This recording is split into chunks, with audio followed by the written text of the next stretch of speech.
Welcome back جی. Break کے بعد آپ کے ساتھ ہیں اور اب آپ کو پتہ ہے ہم تو نعت شامل کیے جائیں گے، اور آج سیگمنٹ ہے جادو جنات کے حوالے سے. معزز مہمان جو اسٹوڈیوز میں موجود ہیں آپ کو تعارف کرواتا چلوں، احتشام الحق نعت خواں ہیں، ان کو ویلکم کریں گے. السلام علیکم. وعلیکم السلام. کیسے ہیں آپ؟ خیریت سے؟ شکر. ماشاءاللہ. ان کے ساتھ موجود ہیں قاری عثمان اسلم صاحب، ماہر جادو جنات کے حوالے سے. ہم ان کو انوائٹ کرتے ہیں، ان کو بھی ویلکم کریں گے. السلام علیکم قاری صاحب. جی وعلیکم السلام. خیریت سے ہیں جی؟ الحمدللہ. جی آپ سنائیں. الحمدللہ. چلتے ہیں احتشام صاحب کی جانب. احتشام صاحب بتائیے کیا سنا رہے ہیں آج آپ؟ آج نعت شریف سنائیں گے.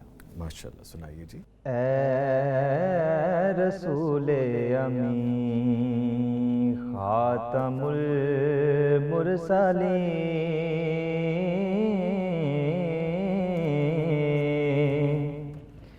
تجھ سا کوئی نہیں، تجھ سا کوئی نہیں ہے. عقیدہ یہ اپنا بصدق و یقین،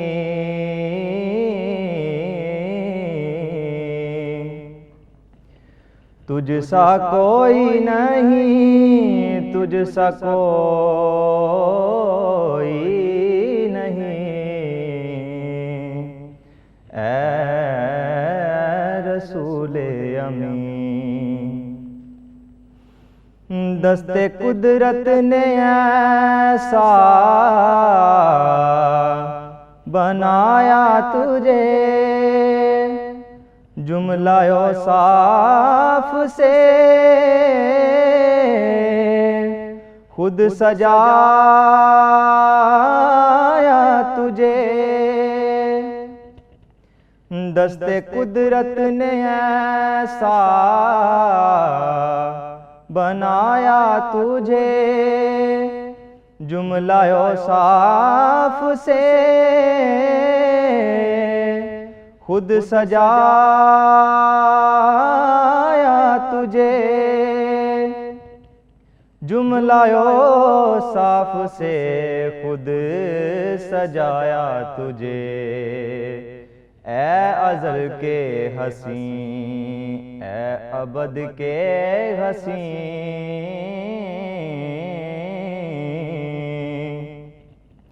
تجھ سا کوئی نہیں، تجھ سا کوئی نہیں. اے رسول امی تیرا سکہ رواں کل جہاں میں ہوا، اس زمین میں ہوا،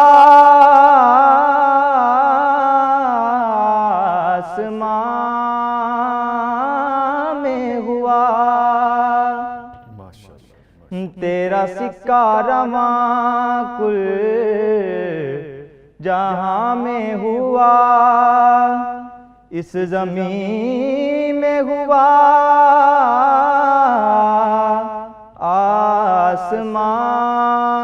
آسمان میں ہوا، اس زمین میں ہوا، آسمان میں ہوا.